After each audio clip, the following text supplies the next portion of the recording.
I was about 14 or 15. It was either 1944 or 45. And there were these kids in the neighborhood that used to break into safes. And one of them was an expert at safe cracking. And one day the 4 kids went into this company's safe in the middle of the night, broke open the safe, and took all the money out. They put it in a bag, and they rushed back to the neighborhood. And they had a club down in the cellar in those days. So they went downstairs, they opened up the bag, and it was about $100,000 in cash. And they got all nervous, they didn't know what to do. So they called one of the older guys in the neighborhood to help them. And so what he did was he said, look, here's $1,000 a piece, go to Florida and get out of town for a few days and come back. And he took the money and he met up with this other woman and they went away for the weekend. The woman wound up taking the money from him. He never saw the money again. They never saw the money again. But one of the 4 kids happened to be Jewish and had a guilty conscience, and he went to this Protestant minister and confessed. And the minister said, you have to go to the police and confess.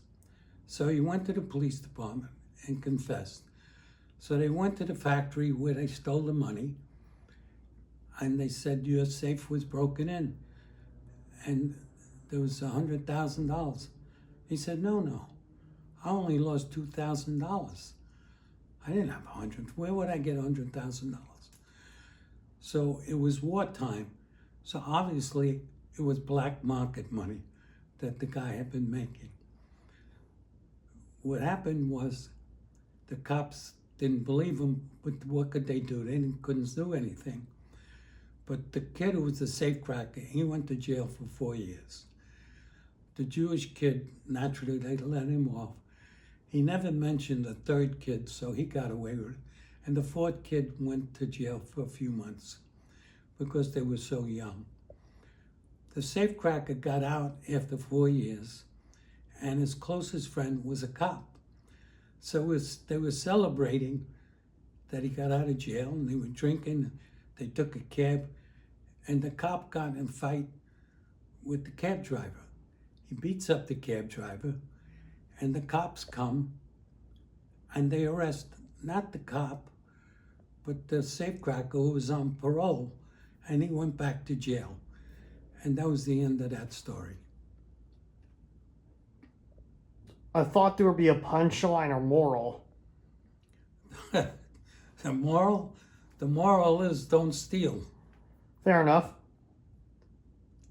Can you think of an added-on punchline for that? And if you're going to be friendly with a cop, make sure that they don't get in a fight because he's a policeman. Cool.